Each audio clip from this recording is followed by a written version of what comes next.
se préparer pour agir. Formez-vous. Formez-vous. Apprenez. Tout ce que vous pouvez apprendre, apprenez. Formez-vous pour que toutes ces choses servent pour Dieu. Hier, nous nous trouvions dans une réunion avec maman Micheline. Et puis, on s'est rendu compte que ce qu'on avait appris il y a 20 ans ou 30 ans, ce que j'ai appris quand j'étais gosse, vous savez, quand j'étais enfant, à l'âge de 7 ans, je bossais déjà avec mes parents qui étaient dans l'ORECA. Et c'est ma maman qui m'a appris ça. Je suis resté à l'âge de 7 ans pendant 48 heures sans dormir pour faire des banquets qui avaient cours à une certaine période de l'année. Je suis resté 48 heures sans dormir avec eux. J'avais 7 ans. Et on peut dire, esclavagiste, parent indigne. Vous savez, ça ne m'a jamais dérangé. Parce que ce que j'ai appris à ces moments-là, aujourd'hui, je peux le remettre en route. Et hier, on s'est retrouvés tout seul. Après, il y a un ou l'autre qui sont venus nous aider. Mais ça s'est très bien passé. Et on a pu servir, on a pu préparer les choses tranquillement à l'aise. On a fait tout s'est très bien passé. Parce que nous étions préparés. Même si ça vous semble bizarre ce que vous apprenez aujourd'hui. Même si vous vous dites, mais qu'est-ce que je vais bien pouvoir faire avec?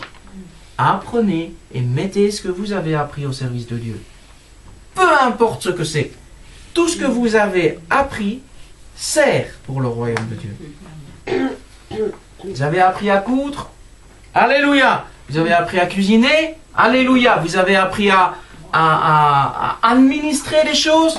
Alléluia! Vous avez appris à faire une quantité de choses qu'on peut apprendre. À cuisiner, à prendre soin des enfants, peu importe. Il n'y a absolument rien de ce que vous ayez appris qui ne soit négligeable. Toutes ces choses-là, Dieu s'en servira pour vous et pour le royaume. Voilà ce que Dieu dit. Vos femmes et vos petits-enfants et vos troupeaux resteront dans le pays que vous a donné Moïse de ce côté-ci du Jourdain. Rappelez-vous que le Jourdain est ce qui fait en fait la ligne aujourd'hui. C'est la ligne de démarcation entre la Jordanie, ça part de Jordanie, et puis ça parcourt Israël. Mais en partie, c'est toujours aujourd'hui une ligne de démarcation. À l'époque, les deux côtés du Jourdain, jusque très loin, appartenaient au peuple d'Israël.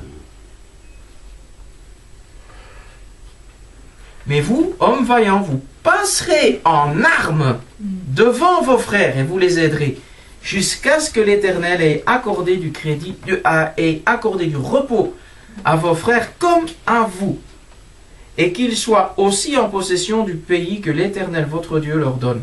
Puis vous reviendrez prendre possession du pays qui est votre propriété et que vous a donné Moïse, serviteur de l'Éternel, de ce côté-ci du Jourdain vers le soleil levant.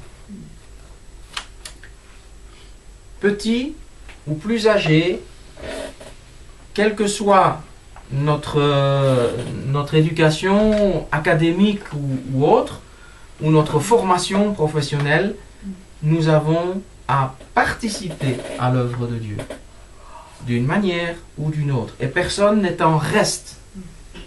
Personne n'est superflu. Personne n'est superflu. Ne pensez pas que parce que vous ne pouvez plus courir un marathon, vous n'êtes plus digne de participer à l'église. Vous avez accumulé d'autres talents qui sont de loin plus effectifs que de courir un marathon. Il y a des époques dans la vie où Dieu nous donne des forces pour faire certaines choses.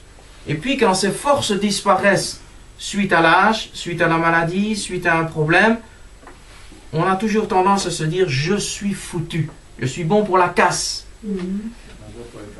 je ne sais plus ». Et on dit « les vieux à la casse ». Et moi je vous dis surtout pas. Surtout pas. Parce que les personnes plus âgées sont celles qui ont acquis une expérience que les plus jeunes n'ont pas encore. Et les personnes âgées ont un rôle primordial dans l'Église. C'est d'apprendre aux plus jeunes à ne pas commettre les mêmes erreurs. Donc chacun est précieux dans l'œuvre de Dieu. Des petits qui peuvent faire des choses que nous, les plus âgés, on ne peut pas, ou on ne peut plus, comme les plus âgés.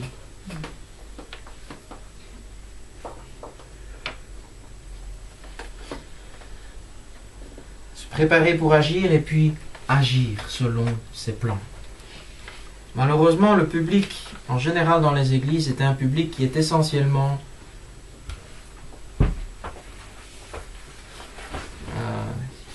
passif. Le quatrième point, c'est d'agir selon ses plans. Des gens se préparent, n'agissent jamais. Ils n'en finissent pas de se préparer et ils n'agissent jamais. Vous savez, ce qui m'a étonné, c'est que hier, j'ai eu l'occasion de partager certaines choses avec ses frères lors de cette réunion. Et c'était assez impressionnant parce que j'avais devant moi un parterre de personnes qui, pour la plupart, avaient un ou plusieurs doctorats.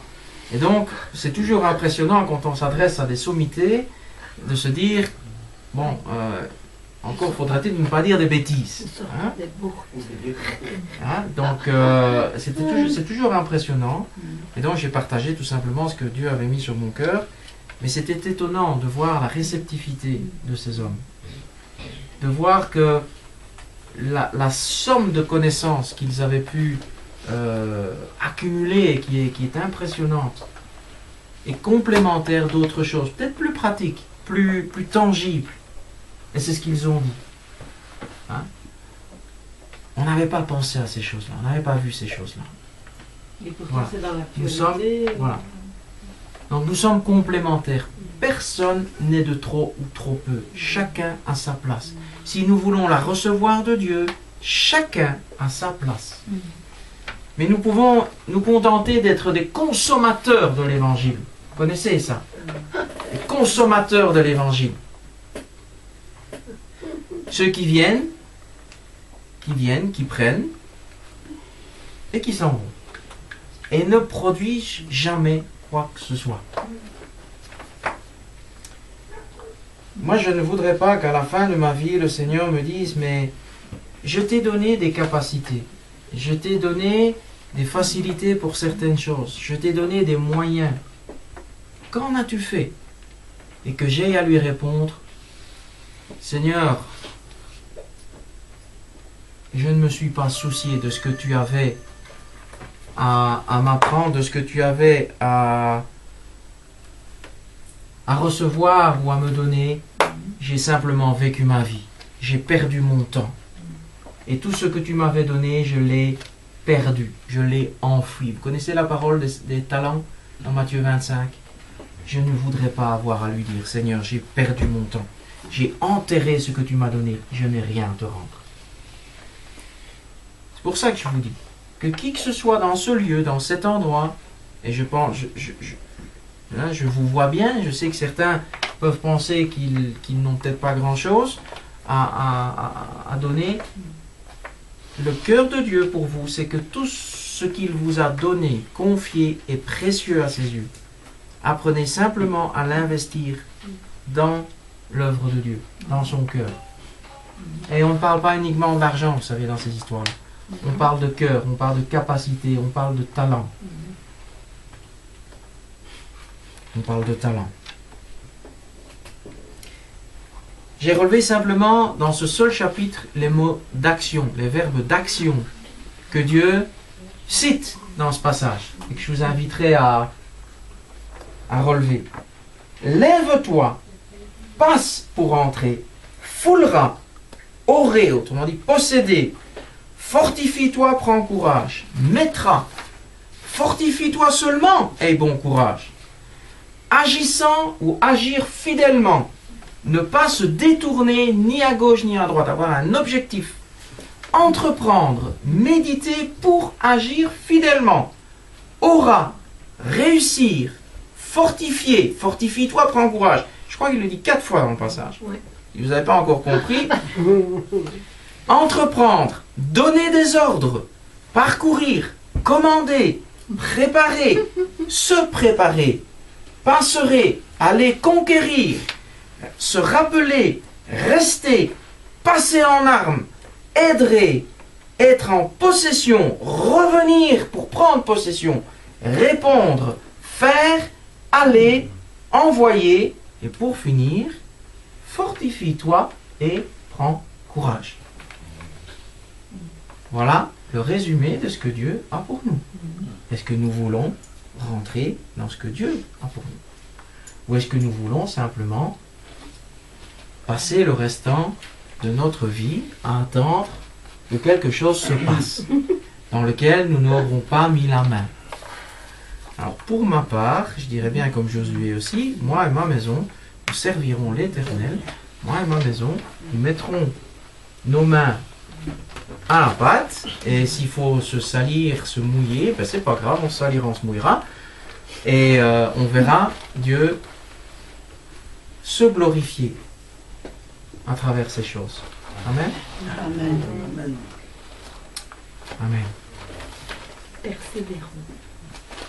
Et faisons mieux. Et faisons mieux. Demandez chaque jour au Seigneur, Seigneur, ce que j'ai fait hier, je veux faire mieux aujourd'hui. Je veux faire plus aujourd'hui. Je veux faire ce que toi tu me dis de faire. Je veux ne louper aucune des occasions que tu me donnes. Amen.